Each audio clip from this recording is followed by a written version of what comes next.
I have a philosophy of separating reality and truth. In this sense, I try to say that reality is everything an individual perceives, that's it, right? Everything you are seeing, everything you are hearing, that's your reality. For me, truth would be like adding up all the realities, the sum of all realities would be the truth. In other words, if there were an entity that could see through the eyes of every being in the universe, that entity could know the truth. But in reality, what do we see? Our little window. We see a field, we hear a bit, we live a small piece.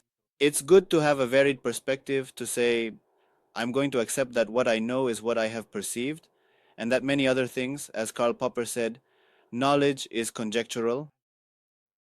So we have to accept that there are many things we don't know. We just sense them or believe them because someone else told us.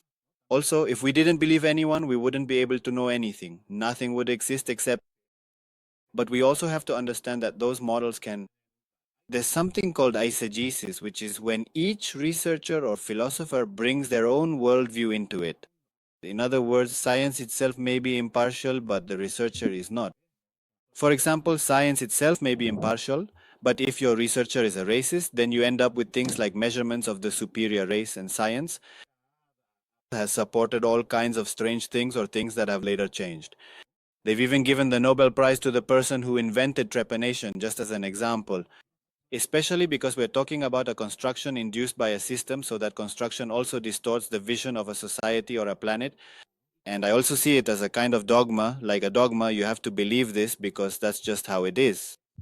And so science has become a bit dogmatic because some scientists say science has already proven such and such. No, science doesn't prove anything. It really doesn't prove anything.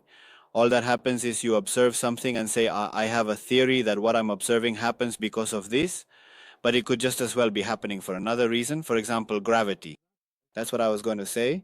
Gravity was almost elevated to the status of a law. I mean, it wasn't even considered a theory anymore. Now it's the law of gravity, the dogma of gravity. And then Einstein comes along, and with Einstein's theory, gravity gets knocked down. In fact, next weekend, I'm going to give a talk called Anti-Gravity to talk a bit about that. But in the realm of science, many things that some scientists believed at one time, scientists from another era will say, we were wrong.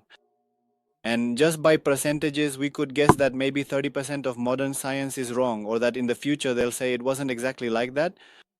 It's also interesting to see in this sense that science isn't everything. I love science.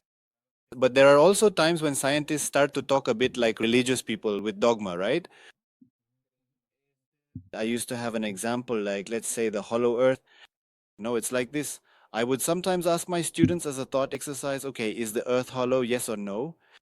And some would say yes, some would say no. And well, I would say that philosophically, the correct answer is I don't know. Because what does science say? To know something, I need to have ideas, but I also need to experiment. If I don't experiment, if I'm not seeing it through my senses, perceiving it, then it doesn't work. Actually, a scientific process would be for us to go on an expedition and try to see if we can reach the center of the earth or not. But the point is that in reality, most of us don't know. We believe someone else. No, exactly. So you say, okay, those who believe the earth is hollow, for example, why do you believe the earth is hollow? Well, because I read it in a book or because a certain person said it, someone whose words I consider valid, whatever that person says. And so, why do you believe the earth isn't hollow? Well, because my physics book says that's how it is, and I trust what this book says. But look, theoretically, if your physics book says something that's not correct, then in reality you don't know, you just assume. And we also have to see here that to begin to know, we have to accept that we are ignorant of almost everything. We read and hear about a ton of things, but our human experience is biased. That's why we have to depend on the experience of others, on the information from others, and that's culture. I also think it's very important to recognize that science doesn't stand alone. This interpretation comes not just from the scientist, but from society as well.